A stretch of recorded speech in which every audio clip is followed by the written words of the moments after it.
오늘 하나님 말씀은 요한복음 14장 1절에서 6절까지 말씀입니다. 너희는 마음에 근심하지 말라. 하나님을 믿으니 또 나를 믿으라. 내 아버지 집에 거할 곳이 많도다. 그렇지 않으면 너에게 일렀으리라. 내가 너희를 위하여 거처를 예배하러 가노니 가서 너희를 위하여 거처를 예배하면 내가 다시 와서 너희를 내게로 영접하여 나 있는 곳에 너희도 있게 하리라. 내가 어디로 가든지 그 길을 너희가 아느니라. 도마가 이르되 주여 주께서 어디로 가시는지 우리가 알지 못하거늘 그 길을 어찌 알겠사옵나이까. 예수께 이르시되 내가 곧 길이요 진리요 생명이니 나로 말미암지 않고는 아버지께로 올 자가 없느니라. 아멘. 오늘 함께 은혜를 나누고자 하는 말씀의 제목은 세상의 가장 아름다운 이야기. 제가 인터넷에 세상의 가장 아름다운 이야기 이렇게 쳐보니까 참 많이 나오더라고요. 세상의 가장 아름다운 이야기, 그런 책들도 많이 나와 있어요. 별들의 이야기, 마지막 잎새, 노란 손수건, 큰 바위 얼굴, 여러 가지로 많이 나왔어요. 참 그게 우리가 읽을 때마다 가슴을 뜨겁게 하죠. 우리 마음속에. 그런데 여러 가지 이런 이야기도 참으로 아름답겠지만 이런 이야기와 비교할 수 없는 세상의 가장 아름다운 이야기라면 단연히 천국에 대한 이야기라고 믿어집니다. 그런데 요즘 천국 이야기를 하면 현실감이 너무 떨어지는 이야기라 이렇게 사람들이 생각해요. 별로 흥미를 갖지를 않는 것입니다. 솔직히 경제적으로 부유한 나라의 기독교인들 중에서 대부분은 세상의 평안함과 안락감에 젖어 있어서 천국을 굳이 사모하지를 않는 것이요. 그래서 우리가 이 세상에 왜 왔으며 어떻게 살며 그리고 죽고 나면 어떻게 되는지 우리 삶이 나그네라는 것을 잊어버려요. 우리의 삶이 순례자라는 것을 잊어버리고 살 때가 너무나 많이 있는 것이요. 그래서 찬송가도 천국에 대한 찬송가가 찬송가에 많이 실렸는데도 불구하고 장례식 때 외에는 거의 안 불러요. 요즘 복음성가도 작곡가들이 천국을 주제로 해서 작곡하는 경우들이 극히 드물다고 합니다. 설교도 천국과 지옥에 대한 설교는 점점 자취를 감추고 있는 것이요. 왜냐하면 청중들이 더 이상 관심을 갖지 않기 때문이라 그럽니다. 그래서 교회에서 회복에 대해서, 치유에 대해서, 그리고 긍정에 대해서 초점을 맞추는 것이요. 물론 이것들도 우리 삶 속에 필요한 것이죠. 그렇지만은 이 세상 것을 우리가 다 가졌다 한다더라도 천국을 갖지 못한다면 다 헛것인 것이요. 성도 여러분, 우리가 예수 믿는 첫째 이유가 어디에 있는 것입니까? 형통하기 위해서예요? 병 고침에 하기 위해서예요? 아니지요. 천국 가기 위해서인 것이요. 다른 모든 것들은 부수적인 것이요. 형통하더라도 천국 가지 못하면 그것은 실패한 형통이요, 좋지 못한 형통인 것이요. 만약 병 고침을 받고도 천국 가지 못한다면 차라리 병 고침을 얻지 못하고 천국 가는 것이 훨씬 나은 것이요. 그래서 예수님께서도 마태복음 5장 29절에서 30절에 오면 만일 내 오른눈이 너를 실족하게 하거든 빼어내버리라. 내 백체 중 하나가 없어지고 온몸이 지옥에 던지지 않는 것이 유익하며 또한 만일 내 오른손이 너를 실족하게 하거든 찍어내버리라. 내 백체 중 하나가 없어지고 온몸이 지옥에 던져지지 않는 것이 유익하니라. 왜 그런 것이요? 천국과 지옥이 있다고 하는 것이요. 그럼에도 불구하고 우리가 예수 믿는다 하는데도 불구하고 우리가 세상만 보고 살아갈 때가 너무나 많이 있어요. 천국을 사모하지를 않는 것이요. 자꾸만 이 세상에 머물고 싶어. 그래서 어떻게 하면 더 오래 살까? 예수 믿는데도 불구하고 거기에 집중해서 살 때가 너무나 많이 있는 것이요. 천국은 절대로 한 시간 지나가는 유행이 아닌 것이요. 성경에 분명히 천국과 지옥이 있다고 말씀하고 있습니다. 히브리서 9장 27절에도 보면 한 번 죽는 것은 사람에게 정한 것이요 그 후에는 심판이 있대요. 예수님께 지옥에 대해서 말씀합니다. 마가복음 9장 48절에 거기에서는 구더기도 죽지 않고 불도 꺼지지 아니하느니라. 사람마다 불러서 소금치듯 함을 받으리라. 예수님께 지옥에는 벌레도 죽지 않고 불도 꺼지지 않고 모든 사람들이 불로 소금치듯 한대요. 예수님 직접적으로 천국과 지옥에 대해서 수도 없이 말씀하셨어요. 우리가 예수 믿고 구원받는 것이 예수님이 살아계신 걸 확신한다면 천국과 지옥도 확실히 있는 것이요. 아멘. 그래서 저희들의 삶을 돌아볼 때도 내 삶 속에 천국에 대한 소망을 얼마나 가지고 있느냐에 따라서 내가 영적으로 충만하냐 아니냐가 정해져 있는 것이요. 오늘 예수님께서 요한복음에 주신 이 말씀을 하실 때에 3년 이상의 공생애를 제자들과 함께 하시다가 이제는 예수님께서 십자가에 못 박혀 죽으시고 이 세상을 떠나신다 그렇게 말씀했습니다. 그랬을 때 제자들이 예수님만 보고 따라왔는데 예수님께서 이제는 죽으신다 그러니까 근심이 너무 많이 돌았던 것이에요. 그럴 때 예수님께 제자들에게 너희들은 근심하지 말라 그랬습니다. 그것이 오늘 읽은 말씀입니다. 1절에 3절 저희들 다시 한번 같이 읽겠습니다. 너희는 마음에 근심하지 말라. 하나님을 믿으니 또 나를 믿어라. 내 아버지 집에 거할 곳이 많도다. 그렇지 않으면 너희에게 일렀으리라. 내가 너희를 위하여 거처를 예배하러 가노니 가서 너희를 위하여 거처를 예배하면 내가 다시 와서 너희를 내게로 영접하여 나 있는 곳에 너희도 있게 하리라. 무슨 말이에요? 너희도 얼마 있지 않으면 세상에서 내 쪽으로 온다. 내가 너희들 데리러 온다. 너희들 인생의 종착역이 절대 지구가 아니다. 우리들도 마찬가지죠. 우리들 살아가는 삶에도 주님께서 우리를 위한 예비하신 집이 완성되면 주님께서 우리를 데려가는 것이에요. 그 시간이 우리가 언제 될지를 전혀 알 수가 없는 것이에요. 그러니까 우리가 살고 있는 이곳은 절대로 종착역이 아닌 것이고 영원히 거하는 것이 아닌 것이고 우리가 영원히 거할 것은 천국인 것이에요. 그런데 예수님의 제자들은 지금까지 의지하고 있던 예수님께서 떠난다고 하니까 눈앞이 캄캄한 것이에요. 답답한 일인 것이고 깊은 고민에 빠졌습니다. 천국이 된 이야기를 하지만 우선 내 앞에 해결되지 않고 앞으로 어떻게 될지 모르게 되니까 저 세상 천국에 대한 이야기가 그들 마음속에 들어오질 않는 것이에요. 만약에 이 제자들이 이 세상을 살 만큼 살았는 나이가 됐다면 그것을 어느 정도 받아들일 수 있겠지만 제자들이 20, 30대 아주 젊은 사람들이요. 그런데 이 사람들에게 천국에 대한 이야기가 무슨 감동이 되고 위로가 되겠습니까? 그런데 그럼에도 불구하고 이해하기 힘든 것은 예수님께서 그들에게 근심하지 말라 그랬어요. 제가 그렇게 생각해 봤습니다. 실직을 당해서 오랫동안 잡을 잡지 못하고 아니면 사업을 일으키지 못해서 이래저래 살고 있는데 앞으로 어떻게 될지 모르는, 내 생활이 어떻게 될지 모르는 이러한 어려움 가운데 있는 이러한 가정에게 아이고 무엇을 그렇게 걱정하십니까? 천국이 있지 않습니까? 하나님의 나라가 있지 않습니까? 근심하지 마세요 한다는 말이 그 사람에게 얼마나 설득력이 있겠습니까? 우리가 눈에 보이는 현실 문제를 내세 문제와 연관시키는 것은 별로 바람직한 일이 못한 것 같아요.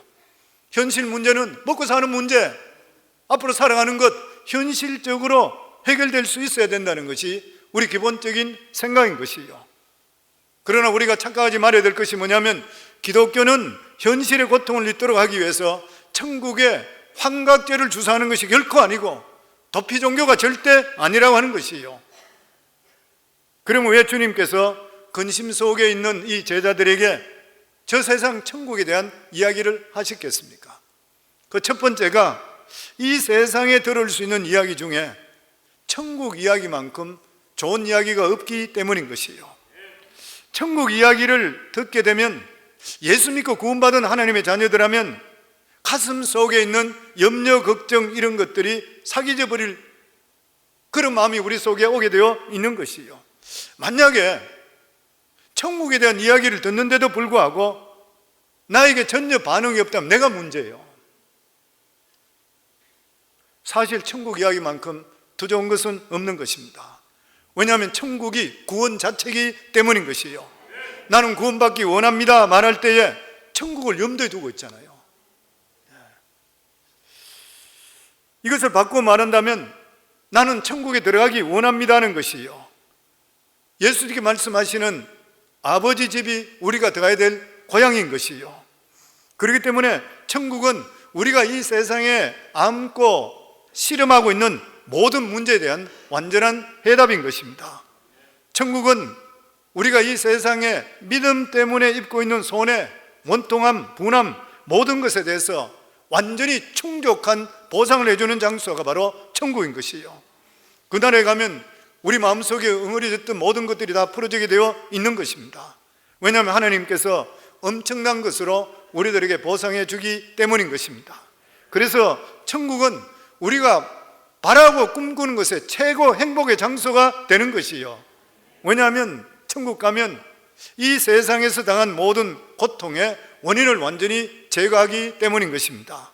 계시록 21장 4절에 보면 천국은 모든 눈물을 그 눈에 닦아 주시니 다시는 사망이 없고 애통하는 것이나 곡하는 것이나 아픈 것이 다시 있지 아니하리니 처음 것들이 다 지나갔음이라. 천국은 다시는 사망이 없고 아픔이 없대요. 이와 같은 천국을 생각할 때 기뻐할 수밖에 없는 것이에요. 만약에 예수 믿는다 하는데도 불구하고 천국에 대한 이야기를 듣는데도 기쁨이 없다면 보통 문제가 아닌 것이죠. 다시는 죽음이나 애통하는 것이나 곡하는 것이 없다고 하는데 왜 기뻐하지 않는 것이에요?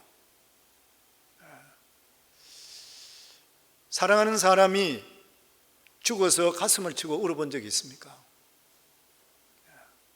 사랑하는 사람을 먼저 보내고 어린 자식을 먼저 보내고 사랑하는 남편 아내 먼저 보내고 가슴을 쳐본 적이 있습니까?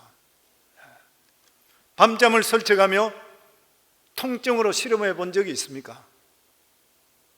팔자 좋게 7, 80년 동안 병원에 한번 가보지 않고 사는 사람 참 행복하고 복 있는 사람입니다. 근데 그런 사람이 과연 이 세상에 몇이나 있을까요? 슬픔이나 고통을 맛본 분이라면 천국에서 죽음도 없고 고통이 다시 없다는 사실이 얼마나 감격스러운지 몰라요. 정말 치명적인 병으로 고통당하는 이러한 분들, 너무나 고통스럽기 때문에 빨리 천국 가고 싶다고 기도하는 사람이 얼마나 많이 있어요. 천국은 우리의 모든 괴롭게 하는 원인들이 완전히 제거되는 장소가 바로 천국인 것입니다. 그리고 더더욱이나 천국은 우리가 그렇게 사모하고 사랑하는 예수님과 영원토록 교제하고 함께 사는 장소인 것이요. 우리를 너무나 사랑하셔서 십자가에서까지 우리를 위해서 죽으시고 오늘도 하나님 우편에서 기도하고 계시는 그 예수님을 영원토록 눈으로 보고 손으로 만질 수 있는 장소가 천국인 것이요. 이렇게 좋은 장소가 어디에 있는 것입니까? 천국이 우리에게 이렇게 중요한 것은 그곳에 바로 주님이 계시기 때문인 것이요. 천국에는 황금으로 만든 집이 있고 12 진주문이 있고 생명나무 과실이 있다 그래요. 그런데 이것이 주는 기쁨보다 더 큰 기쁨은 그곳에 주님이 계시기 때문인 것이요. 우리들은 천국은 어떤 물건으로 만족하는 것이 아니라 예수님이 계시기 때문에 만족하는 장소가 되는 것이요. 우리가 예수 믿는 것은 천국 가기 위해서인 것입니다. 천국은 벌써 하나님의 집인 것이고 언젠가는 우리가 이 세상 떠나서 천국 가게 되어 있는 것이요. 우리 인생에 살아갈 때에 염려 걱정 없는 사람 어디에 있습니까? 고통 없는 사람이 어디에 있어요? 믿음이 업 앤 다운 안 되는 사람이 어디에 있어요? 저도 이 말씀을 준비하면서 목회자도 마찬가지로 믿음이 업 앤 다운이 있어요. 뜨거울 때도 있고 식어질 때도 있어요. 그런데 이 말씀을 다시 한 번 더 준비하면서 느끼는 것이 하나님께서 나에게 들려줬던 생생한 음성들, 살아계신 하나님의 음성들, 하나님의 놀랍게 역사하셨던 것들, 정말 병든 자를 손을 들 때에 죽병들이 치유되는 것들, 그리고 하나님의 음성 어떻게 된다 이야기해 주셨던 것들 너무나 생생하게 다시 드러나면서 다시 제 마음속에 오는 것이 뭐냐면, 그렇지, 이렇게 말씀하신 하나님께서 오늘도 주님께 살아계시고 천국에 계시지. 그러니 가슴이 뜨거워지기 시작하는 거예요. 우리 마음속에도 똑같은 것이에요. 우리가 삶 속에서도 천국을 잃어버리고 살 때가 너무나 많이 있어요. 왜냐하면 눈에 보이는 것에 급급하다 보니까 내가 진정으로 가야 될 것, 내가 무엇을 위해 살아야 될 것을 잊어버리고 살 때가 너무나 많이 있는 것이에요. 그렇기 때문에 천국은 절대로 우리 삶 속에 나 속에 죽으면 가는 것으로 인식하고 살아가는 것이 아니라 내 삶 속에 천국을 생각하고 뜨거워하고 감사하며 살아갈 수가 있어야 되는 것이에요. 어떤 사람들은 말하기를 먹고 살기도 힘든데 무슨 천국인가? 근데 그 사람은 천국을 몰라서 그래요. 진정한 하나님의 아들과 딸이라면 천국 이야기를 들을 때마다 내 마음이 그곳에 향해 갈 수가 있어야 돼요. 천국 이야기 들으면 내 가슴이 뜨거워질 수가 있어야 되고, 나에게 하나님께 천국을 주셨다는 데 대해서 내 마음속에 위로뿐만 아니라 위안뿐만 아니라 감사가 넘칠 수가 있어야 되는 것이에요. 그리고 천국에 소망을 두는 그러한 사람의 눈에는 현실의 문제가 적게 보입니다. 천국에 대한 소망을 가지고 있는 이러한 자에게는 근심이 우리 속에 힘을 잃게 돼요. 그래서 로마서 8장 18절에 보면 생각건대 현재의 고난은 장차 우리에게 나타날 영광과 비교할 수 없도다. 현재의 고난이 우리가 안고 씨름하는 근심, 경제적인 문제도 될 수 있죠. 배고픔일 수도 있죠. 육신의 아픔, 질병일 수 있는 것이죠. 이별의 슬픔입니다. 이것은 우리 세상에 살아가며 뵙는 여러 가지 고통들인 것이요. 아마 이 세상에 이런 고통을 피하고 살 수 있는 사람은 아무도 없을 것이요. 이 세상에 사는 동안 누구나 역경과 고난을 당할 수밖에 없는 것이요. 그런데 장차 천국에서 누리게 될 영광을 바라보는 그러한 사람은 현재의 고난이나 내 마음을 짓누르고 있는 근심을 뛰어넘을 수 있는 역사가 임하게 되어 있는 것이요.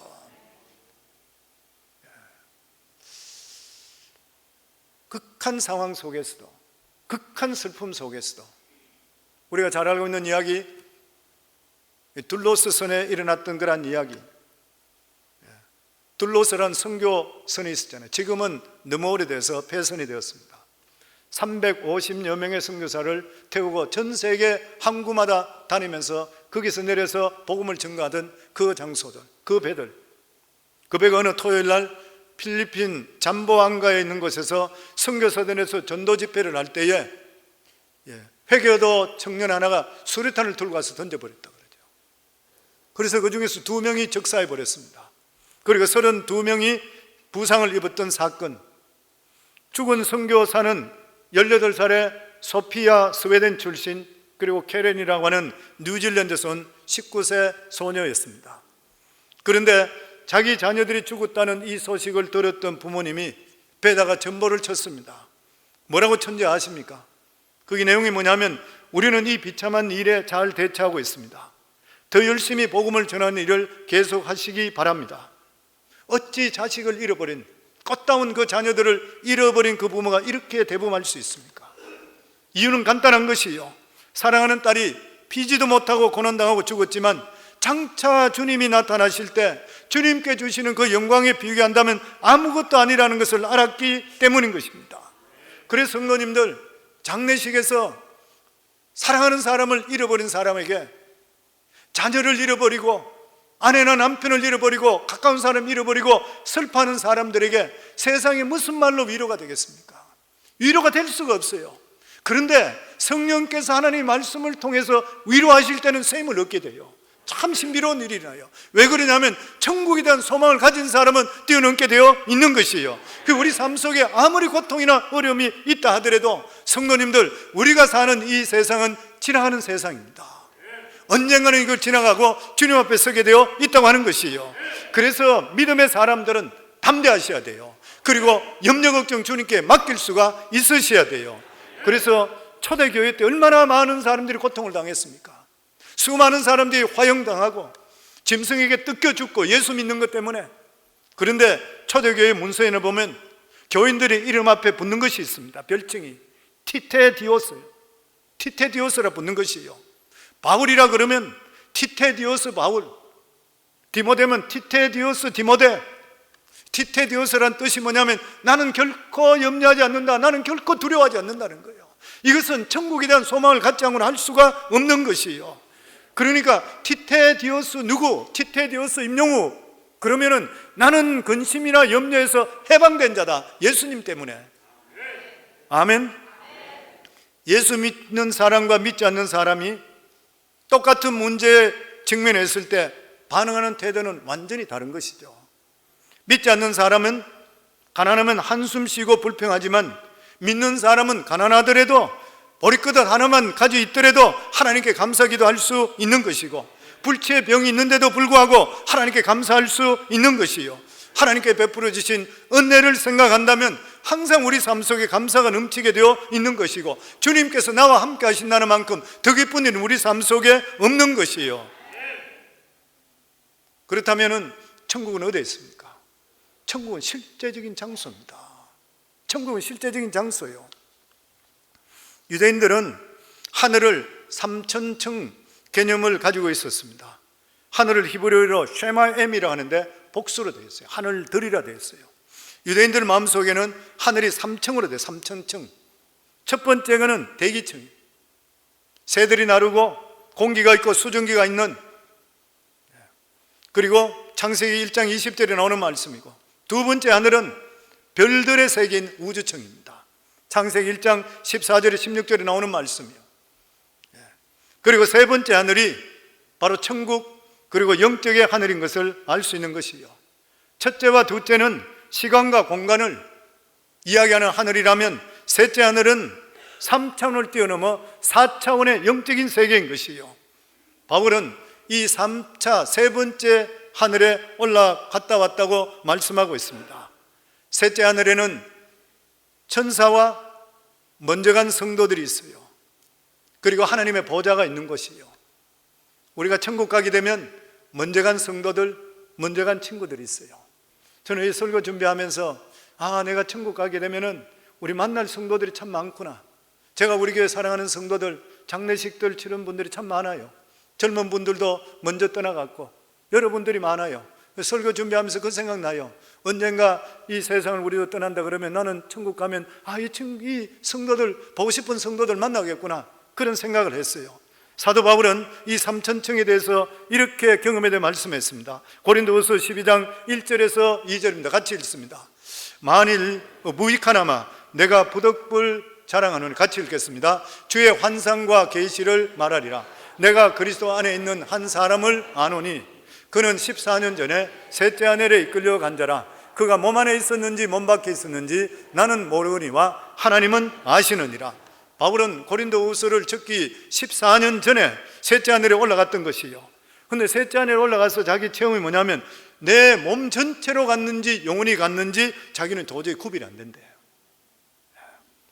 그러니까 몸으로 있는 사람이 내 몸 자체가 딸려 올라갔는지 영혼이 갔는지 구별할 수 없을 정도로 구별이 안 되는 것이요. 그렇기 때문에 인도의 성자 선다 싱은 입신해서 하늘나라에 올라가 보니까 천국에 먼저 올라온 성도들을 만났는데 그 사람들은 당분간은 자기가 죽은 줄 모르더래요. 분명히 세상에 있는 사람은 그 사람이 죽었다고 아는데 그 사람은 자고 나서 깨어나는 것과 같이 생각하고 있더래요. 죽은 줄 모르고 있다는 것이요.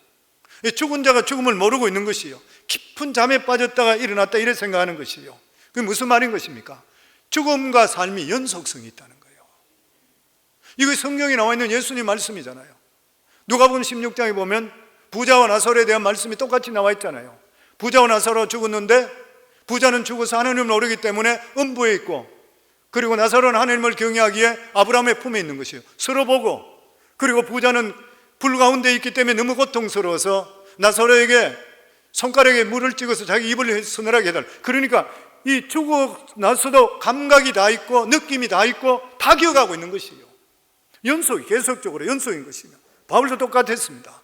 자기가 3,000층에 올라갔다 왔는데 몸이 통째로 올라갔는지 영혼이 빠진지 잘 모르는 것이에요. 잘 모르겠다는 것이에요. 이걸 두 번이나 연속해서 말하고 있습니다. 그렇기 때문에 육체의 삶이나 영혼의 삶에는 단절이 없어요. 단절이 없는 것이요. 연속이 있다는 것을 여기서 강조하고 있는 것이요. 그렇기 때문에 몸으로 사는 것과 영으로 사는 것은 분별이 안 되는 것이요. 그렇기 때문에 사도 바울은 이러한 체험을 했기 때문에 확신이 있었습니다. 고린도서 5장 1절 말씀에 보면 만일 땅에 있는 우리의 장막집이 무너지면 하나님께 지으신 집 곧 손으로 지은 것이 아니요 하늘에 있는 영원한 집이 우리에게 있는 줄 아느니라. 예수님이 말씀하신 것을 확인해 버리는 것이에요. 이 사람은 장막집, 우리 육신이 장막집, 우리 육체가 무너지게 되면 단절되지 않고 계속적으로 연결된다는 것이요. 영광스러운 아버지 집에 우리가 들어가는 것이니까요. 그 말씀입니다. 그렇기 때문에 고린도후서 5장 8절에서 9절 말씀입니다. 같이 읽겠습니다. 우리가 담대하게 원하는 바는 차라리 몸을 떠나 주와 함께 있는 그것이나 그런즉 우리는 몸으로 있든지 떠나든지 주를 기쁘시게 하는 자가 되기를 원하노라. 사랑하는 성도님들, 몸을 가지고 있든 떠나든 간에 우리 삶이 주를 기쁘게 하는 삶을 살 수 있기를 주 이름으로 축원합니다. 죽는 것이 겁나는 사람은 담대할 수가 없어요. 그렇지만 하나님 말씀을 확실히 알고 그런 담대한 사람은 몸이 떠나 있든지 주님의 곁에 있든지 상관하지 않고 우리 삶 속에 주를 기쁘게 할 수 있는 그런 삶을 살아가게 되어 있는 것이에요. 성경에 보면 천국을 본 사람이 또 있습니다. 갖다 맞는 것이 천국문으로. 요한 사도죠 보면 계시록이는 제일 마지막 부분에 계시록에 요한 사도가 4장 1절에 3절 말씀에 보면 이 일 후에 내가 보니 하늘에 열린 문이 있는데 내가 들은 바 처음에 내가 말하던 나팔 소리와 같은 그 음성이 이르되 이리로 올라오라. 이후에 마땅히 일어날 일을 내가 내게 보이리라 하시더라. 내가 곧 성령에 감동되었더니 보라 하늘에 보좌를 베풀었고, 그러니까 사도 요한이 성령의 임재하심 속에서 말씀이 주어지는데 이 일 후에 내가 보니 음성을 들으시죠. 그러고 나서 소아시아 7교회에 대한 말씀을 주님께 듣고 나서 내가 보니 하늘에 열린 문이 있다는 거예요. 성도는 우리가 죽고 나면 이 하늘 저 하늘 막 올라가는 것이 아니라 열린 문 속으로 올라가는 거예요. 열린 문으로 들어가게 되면 보좌가 있다 그랬어요. 하나님의 보좌인 것이죠. 수많은 사람들 중에서 천국 갔다 왔는 사람은 똑같은 간증을 하고 있습니다. 똑같은 간증을 하고 있는 것이죠. 열린 문. 그러니까 천국 갔다 온 사람이 사도 요한, 사도 바울, 또 많은 특별히 택한 사람들이 보고 왔는 것이요. 그렇기 때문에 사랑하는 성도님들, 천국은 실제로 있는 장소인 것이요. 언젠가는 우리가 이 세상을 앞서거니 뒤서거니 떠나게 될 때는 천국에서 만나게 되어 있어요. 저는 우리 성광교회 성도님들 성광교회 호라리 볼 때는 전혀 다 집합하셔야 됩니다. 아멘. 그리고 두 번째는 천국이라는 것은 통치 개념의 마음입니다. 통치 개념의 마음. 첫 번째는 실제로 장소요. 두 번째는 통치 개념이죠. 보통 사람들은 셋째 하늘에 올라가 볼 수가 없는 것이죠. 왜냐하면 셋째 하늘은 영적인 하늘이기 때문에 아무나 일반적으로 하나님께 접하게 할 수는 않으시죠. 그런데 예수 믿고 영원히 구원받아 하나님 백성 되면 우리 마음이 성전이라고 그랬습니다. 우리 마음이 성전이라는 것은 내 마음속에 하나님의 성령인 성령께서 우리 속에 내주하고 계심을 통해 하나님 나라가 내 속에 있다고 하는 것이에요. 그래서 누가복음 17장 20절에서 21절입니다. 같이 읽습니다. 바리새인들이 하나님 나라가 어느 때에 임하나이까 묻거늘 예수께서 대답하여 이르시되 하나님 나라는 볼 수 있게 임하는 것이 아니요 또 여기 있다 저기 있다고도 못하리니 하나님 나라는 어디 있다고요? 너희 안에 있느니라. 아멘. 그렇기 때문에 우리 안에 사도 바울이 갔다 온 셋째 하늘이 성령의 능력으로 우리 속에 임해 있다고 하는 것이에요.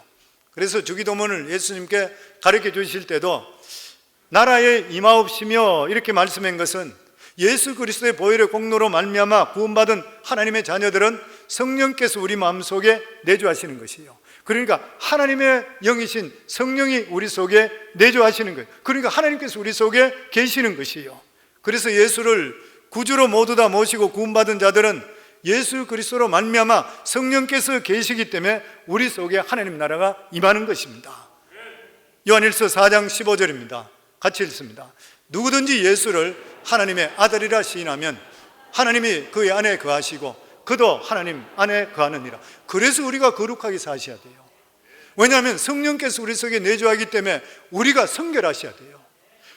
성령은 거룩한 영이기 때문에 우리가 추하고 더러운 생각을 하게 되면 성령이 근심하십니다. 하나님의 능력이 우리 속에 나타나지 않게 돼요.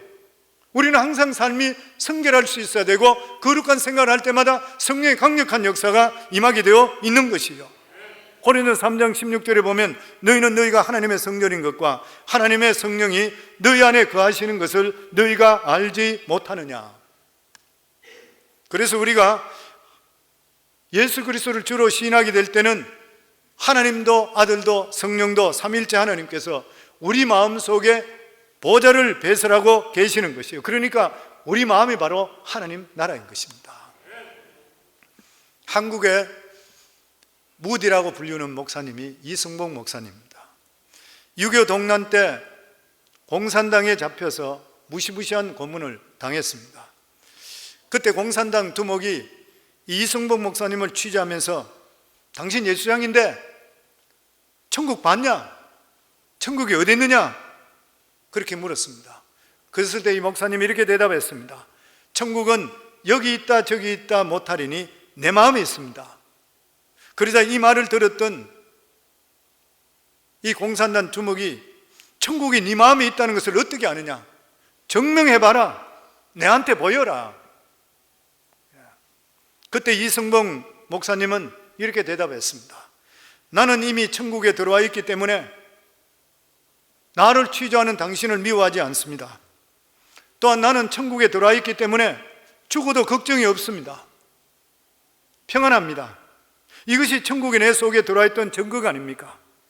나를 잡아서 취조하고 고민하는 당신들을 내가 미워하지도 아니하고 당신이 죽이겠다고 협박하는데 두렵지도 않고 마음이 평안하니 이것이 천국이 내 속에 들어와 있던 증거인 것이고 이것을 내가 당신에게 보여주고 증거할 수 있습니다. 이렇게 말했을 때에 그 공산당 두목이 말하기를 예수정이 말 잘한다 하더니만 진짜 말 잘하는구나. 그러고 나서 희한하게도 이 공산군 두목이 목사님을 석방시켜 줬대요. 하나님 나라는 우리 안에 거하시는 것이요. 그래서 일찍이 성어스대는 이렇게 말했습니다. 밖으로 나가지 말라. 내 자신으로 돌아가라. 진리는 속사람 안에 거한다. 하나님 나라를 찾아서 동분서주할 필요가 없다는 것이요. 저 산에 하나님 나라가 있을까? 이 동네에 하나님 나라가 있을까? 저 교회에 하나님 나라가 있을까? 그렇게 방황하지 말라는 것이요. 하나님 나라는 바로 하나님 나라 임금인 예수를 구주로 모신 곳에 계신 것이요. 하나님 나라는 오늘 우리 속에 와 계시는 것이요. 그래서 내주 예수 모신 곳이 초막이나 궁궐이나 어디나 하나님 나라인 것이요. 아멘. 오늘도 이 시간에 예수 그리스도를 구주로 믿으시면 아멘 하시기 바랍니다. 성령께서 내 속에 내주하는 걸 믿으시면 아멘 하시기 바랍니다. 그러면 천국이요. 아멘. 그러면 우리 삶 속에 불평이나 원망하지 마시고 내 속에 있는 천국을 사모하고 감사하고 기뻐하고 구원해 주신 은혜에 하나님께 영광 돌릴 수 있는 삶이 될 수 있기를 주 이름으로 축원합니다. 그리고 이 천국은 마지막으로 어디 있냐? 예배 속에 있습니다. 예배 속에 있는 것이죠. 하나님 나라는 예배 공동체 안에 있는 것이에요. 성경에 보면 두세 사람 이상 내 이름으로 모인 것은 내가 너와 함께 한다 그랬어요. 그러니까 오늘 이 자리에 주님께서 함께 하시는 것이요, 주님께 함께 하는 장소가 천국인 것이요. 아멘. 나는 혼자서 예배 드린다, 안 돼요. 성도님들, 요즘 팬데믹 때문에 아주 편해지려고 그러는데 안 돼요. 그게 안 되는 것이요. 예배 공동체 안에 하나님께서 강하게 역사하시는 것이요. 두세 사람 이상 주 이름으로 모이는 곳에 주님께서 함께 해주신다고 했는 것이요. 성경에 보면 모세를 통해 성막을 만들었잖아요. 예배 공동체 만들 때 하나님께서 구름으로 그것을 임재하셨어요. 그리고 나중에 성막이 없어지고 솔로몬 성전을 지었을 때 그때에 하나님께서 솔로몬 성전에 계신다는 것, 이 성도들이 함께 하는 데 계신다는 걸 나타내기 위해서 하얀 구름으로 샤키나 하나님 임재함이 그 자리에 함께 했어요. 그러니까 오늘도 두세 사람 이상 주 이름으로 모이는 하나님을 섬기는 자, 예수 그리스도를 믿고 의지하는 자, 이 자리에는 눈에 보이지 않는 하나님의 능력이 이곳에 임해져 있는 것이에요. 그리고 우리 서울교회에서 항상 예배 중심적으로 살아 그래요. 자꾸 예배로 모이라 그래요. 왜 예배를 자꾸 모이라 그래요? 예배는 하나님 말씀이 있기 때문인 것입니다. 말씀이 있는 데는 하나님의 능력이 임하게 되어 있고 하나님 나라가 임하게 되어 있는 것이에요. 아멘. 우리가 하나님 말씀을 듣든지 하나님 말씀을 읽든지 이렇게 될 때는 하나님 나라 속에 들어가게 되어 있는 것이요. 그래서 우리가 자꾸만 모여야 돼요. 마태복음 13장 19절 23절에 보면 아무나 천국 말씀을 듣고 깨닫지 못할 것은 악한 자가 와서 사탄이죠. 그 마음에 뿌려진 것을 빼앗나니 이는 곧 길가에 뿌려진 자라. 좋은 땅에 뿌려졌다는 것은 말씀을 듣고 깨닫는 자니 결실하여 어떤 것은 100배, 어떤 것은 60배, 어떤 것은 30배가 되게 하느니라 하시더라. 말씀이 떨어지게 될 때 하나님의 능력과 하나님의 축복이 우리 삶 속에 임하게 되어 있는데 이것을 사탄이 빼앗아가는 것이에요. 그래서 우리 삶 속에 끊임없이 말씀을 사모해야 됩니다. 끊임없이 예배 장소에 내가 항상 예배 중심으로 살아가는 이유가 예배 중심적으로 살면 말씀을 받잖아요. 내 혼자서 집에서 혼자 묵상하는 거하고 교회 와서 전체적으로 예배 드리고 말씀 듣는 거하고는 틀려요. 하나님의 임재를 느낄 수 있게 되는 것이에요. 더더욱이나 예배 안에는 찬송이 있잖아요. 하나님께 찬송을 얼마나 기뻐하셔요. 하나님께 찬송 가운데 거하신다 그랬어요. 이스라엘의 찬송 가운데 거하시는 하나님이시라 그랬어요. 그래서 교회의 찬송이 그만큼 중요해요. 우리 교회도 찬송을 그렇게 강조해요.